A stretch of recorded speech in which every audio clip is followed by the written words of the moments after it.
qui se passe, c'est que les tracteurs arrivent au milieu des vignes et envoient des flashs UV, c'est ça, et voient comment la plante réagit. La plante, du coup, elle émet des antifongiques. Alors, tout à fait. Donc, la première problématique, comme vous dites, c'était de faire sortir la technologie de laboratoire et réaliser des outils adaptés au champ. Donc, effectivement, maintenant, on a développé des accessoires pour tracteurs qui se branchent, entre guillemets, comme un pulvérisateur ou comme un outil pour tailler la vigne, de manière tout à fait standard.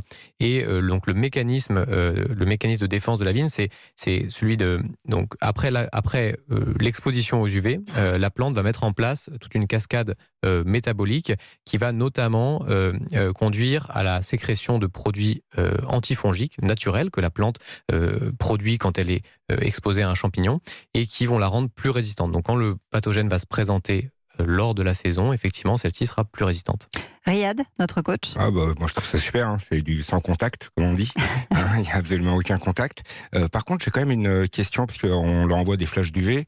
C'est une forme de coup de soleil qui va régénérer la plante, mais est-ce qu'on ne risque pas de l'abîmer ou de la transformer ou de la perturber, comme on le fait avec les OGM? C'est-à-dire que finalement, en cherchant à la stimuler trop, comme on stimule trop avec des antibiotiques, après ils ne deviennent plus efficaces, est-ce que le fait de la stimuler, est-ce qu'on ne risque pas de créer une forme d'accoutumance?